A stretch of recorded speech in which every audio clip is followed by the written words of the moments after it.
Hey everyone, welcome to this course. In the last session, we understood about the strands agent.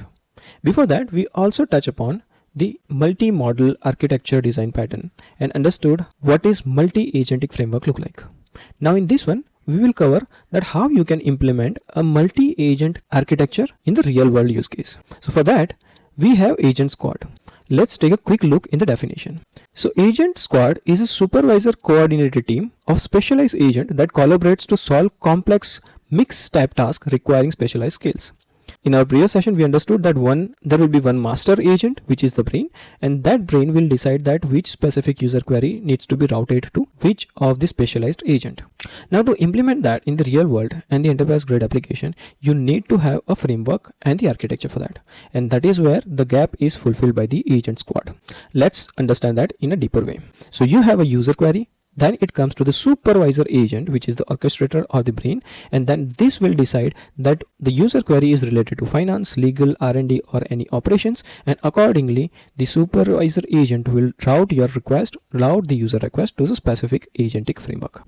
How this works? So supervisor parse the intent.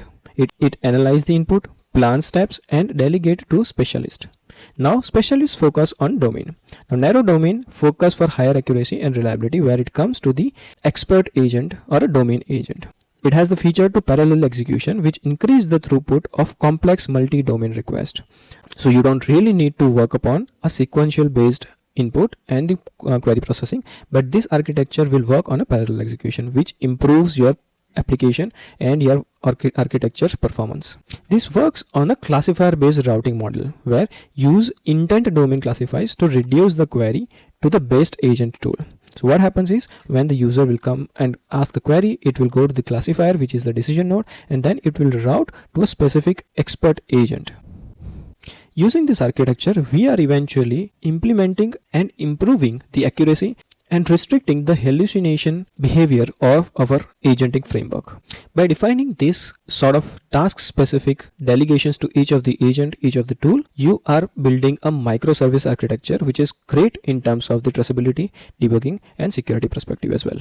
This will help you improve the modularity of your entire ecosystem. Modular design which enables teams to evolve and scale independently without disturbing the core orchestration. As we speak earlier, the microservice architecture helps you scale and improve the overall efficiency and the performance of your architecture. And when it comes to the Agent Squad, you're going to get the benefit out of it. So you can add a retry specialist, you can isolate data or tools, you can scale hot paths, and you can also enable the versioning of the agent. And you know that which version works best, and you can only going to work upon or replace that specific agent without impacting the entire ecosystem or entire architecture. So to sum it all, Agent Squad is an architecture design pattern when it comes for us to implement and build a multi-agentic workflow and build scalable and secure enterprise grade production level of application or workflow. So that's the Agent Squad for you. I'm wrapping up for this session. Thank you so much for joining me here. I'll see you in the next one. Till time, let's learn together and grow together.